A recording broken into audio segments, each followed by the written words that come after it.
오늘 우리에게 주시는 하나님의 말씀은 욥기서 2장 3절에서 6절의 말씀입니다. 제가 받들어서 읽겠습니다. 여호와께서 사탄에게 이르시되 네가 내 종 욥을 주의하여 보았느냐. 그와 같이 온전하고 정직하여 하나님을 경외하며 악에서 떠난 자가 세상에 없느니라. 네가 나를 충동하여 까닭없이 그를 치게 하였어도 그가 여전히 자기의 온전함을 굳게 지켰느니라. 사탄이 여호와께 대답하여 이르되 가족으로 가족을 바꾸오니 사람이 그의 모든 소유물로 자기의 생명을 바꾸올지라. 이제 주의 손을 펴서 그의 뼈와 살을 치소서. 그리하시면 틀림없이 주를 향하여 욕하지 않겠나이까. 여호와께서 사탄에게 이르시되 내가 그를 내 손에 맡기노라. 다만 그의 생명은 해하지 말지니라. 아멘. 사랑하는 성도 여러분, 여러분은 어떨 때 기쁘신가요? 아파트를 살 때인가요? 아니면 학교에서 아이들이 성적을 아주 좋은 점수를 받아왔을 때인가요? 아니면은 가장이 진급이 되고 또한 보너스가 올라갈 때인가요? 만약 그렇다면 이런 일이 없다면 슬픈가요? 지난주에 우리는 코로나 시대에 욥을 소환하다라는 제목으로 욥기서 1장의 말씀을 나눴습니다. 사탄이 욥에게 있어서 아주 소중한 두 가지를 빼앗아갔습니다. 재산을 다 뺏어가고 자녀들을 다 뺏어갔습니다. 이럴 때 욥은 이렇게 반응을 했어요. 너무너무 슬프니까 겉옷을 찢고 머리털을 밀고 슬픔을 표현했습니다. 재산도 자녀들도 자기 삶의 울타리임에는 틀림이 없었어요. 그러나 그 울타리가 흔들리는 울타리라고 생각을 하고 하나님께 범죄하지는 않았어요. 그가 무릎을 꿇고 하나님, 제 삶은 다 하나님의 선물입니다. 하나님께서는 예배를 받으실 분이십니다 하면서 예배를 드렸습니다. 하나님 안에서 기쁨을 찾은 것이죠. 오늘 말씀은 욥기서 2장에 있는 말씀인데 분위기가 다시 바뀌어서 하늘에서 천상회의가 열립니다. 하나님께서 사탄에게 말합니다. 너 욥을 보았지? 욥처럼 안으로는 흠이 없고 정직하고 또 위로는 하나님을 경외하고 또 삶 속에서는 악에서 떠난 자가 어디 있겠느냐. 네가 그의 재산과 그의 자녀들을 쳤지만 그는 신실함을 버리지 아니했다라고 이야기를 하십니다. 그러니까 사탄이 이렇게 바로 응설을 합니다. 오늘 말씀 4절을 읽는데요. 사탄이 여호와께 대답하여 이르되 가죽으로 가죽을 바꾸오니 사람이 그의 모든 소유물로 자기의 생명을 바꾸올지라. 말씀이 좀 어렵습니다. 그래서 제가 표준 세번역으로 옮겨봤는데요. 가죽은 가죽으로 대신할 수 있습니다. 사람은 자기의 생명을 지키는 일이면 자기가 가진 모든 것을 버립니다. 고대에는 소금이라든지 조개라든지 또는 동물의 가죽으로 이렇게 물물 교환을 화폐처럼 사용했잖아요. 물론 오늘날도 모피가 수백만 원에서 수천만 원 하잖아요. 그러니까 사탄은 이렇게 말한 겁니다. 생명이 어떻게 보면 가장 값비싼 가죽과 같은데 좀 덜 값비쌌던 재산이나 자녀들보다도 아주 가장 값비싼 욥의 그런 뼈와 살을 하나님께서 쳐버리면 그는 그 생명을 지키기 위해서 이 세상의 모든 것들을 다 죽어서라도 자기 생명을 지키려고 할 겁니다.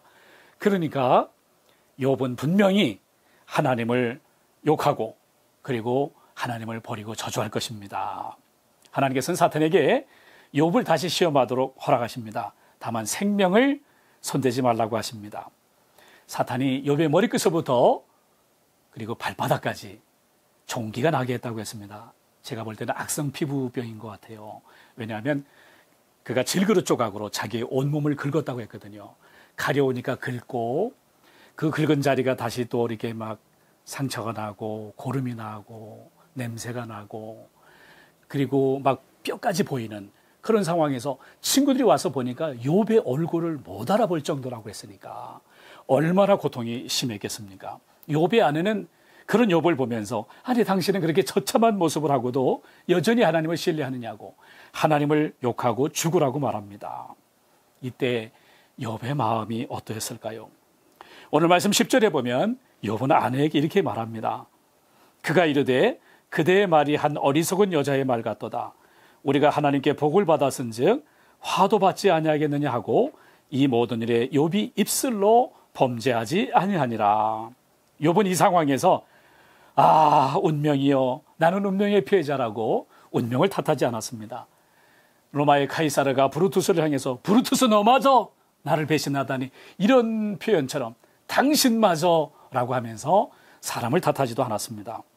욥은 자기 자신을 바라보면서 내 꼬라지가 이게 뭐야 하며 자학하지도 않았습니다.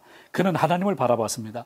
하나님께서 내게 좋은 것을 주셨는데 때로 굳은 것을 주셨다고 해서 내가 하나님을 거절할 수 있겠는가? 그는 입술로 하나님을 원망하지 않았고 욕하는 죄를 범하지 않았습니다.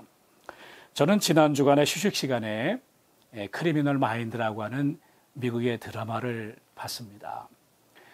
미국의 드라마를 보면 참 재밌는 게 그 범죄를 저지른 그 죄인의 극악한 모습을 보여주면서 동시에 그 중간중간에 인간의 어떤 사랑의 모습들을 보여주고 있습니다. 그 드라마에서도 이제 갑자기 수사관이 전화를 받습니다.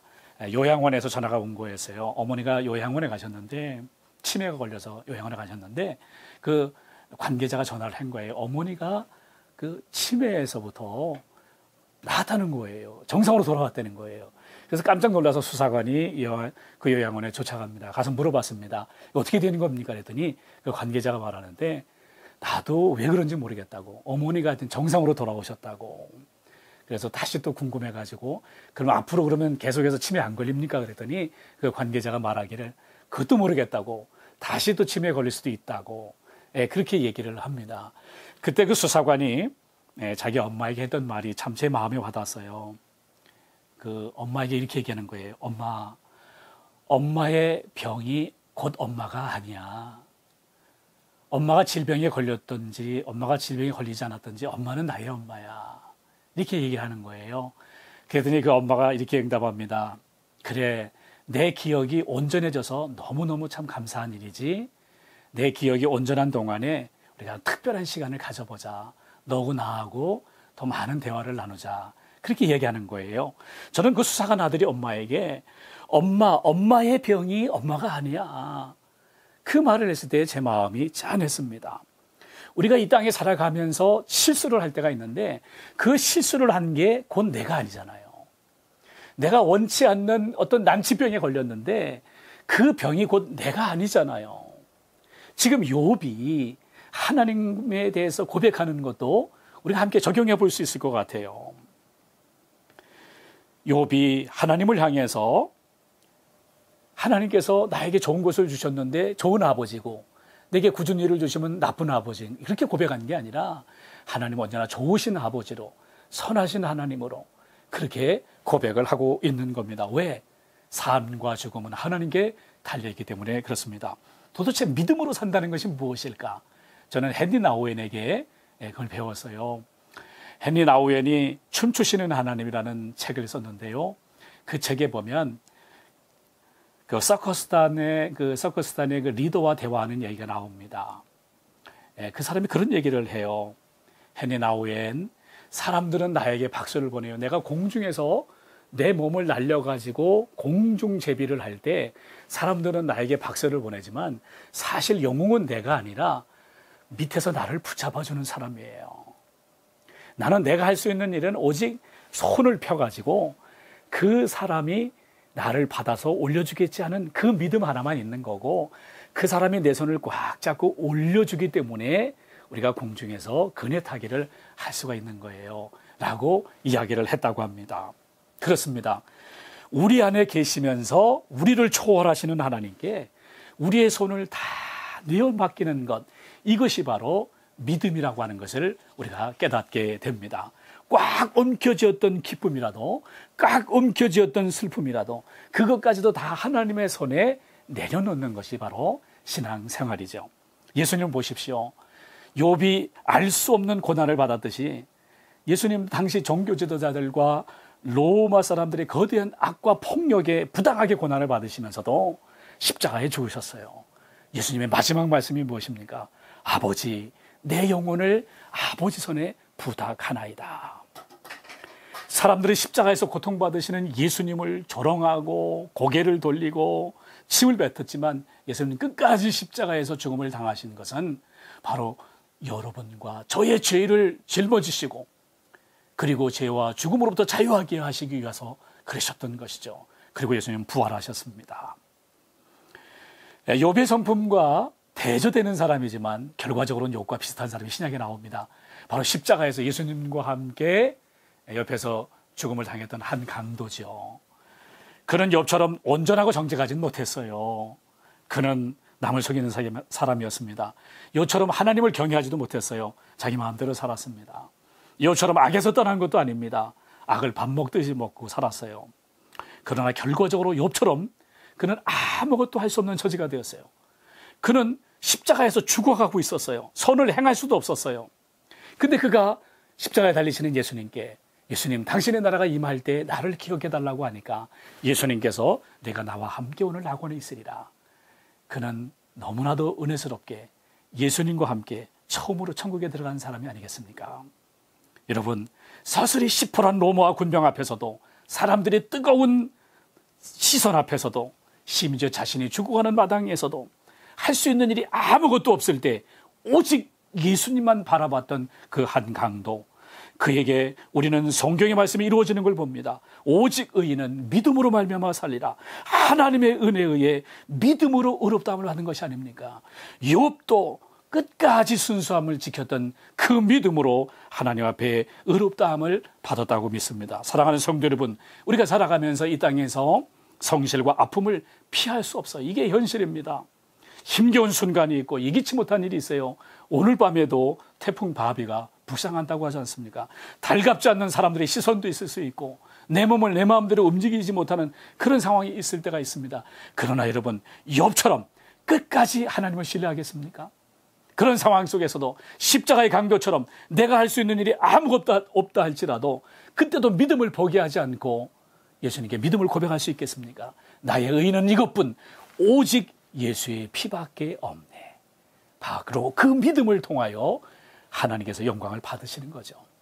헨리 나우엔의 말을 상기하면서 마지막 결단을 하고자 합니다. 헨리 나우엔이 이런 말을 했습니다. 다른 사람이 너를 좋아하든 말든 나는 너를 사랑한다. 너는 내 것이다. 내가 내 안에 사는 것처럼 너도 내 안에 살아라. 이런 하나님의 음성을 날마다 듣는 오천의 식구들 되기를 축복합니다. 아멘. 기도하겠습니다. 하나님 아버지, 우리는 지난주에 코로나 시대의 욥을 소환하다 욥이 인생의 두 가지를 가장 소중한 것을 그가 잃었을 때조차도 그는 하나님을 예배했습니다. 오늘은 그가 뼈와 살이 썩어 들어가는 그런 상황 속에서라도 그가 죄를 입술로 범하지 아니하고 하나님께 믿음을 지켰습니다. 하나님, 우리의 현실이 힘들고 어렵다 할지라도 우리의 믿음이 순수하고 끝까지 하나님을 신뢰하는 하나님의 백성들이 되게 하여 주옵소서. 우리 주님 예수 그리스도의 이름으로 감사하며 기도하옵나이다. 아멘.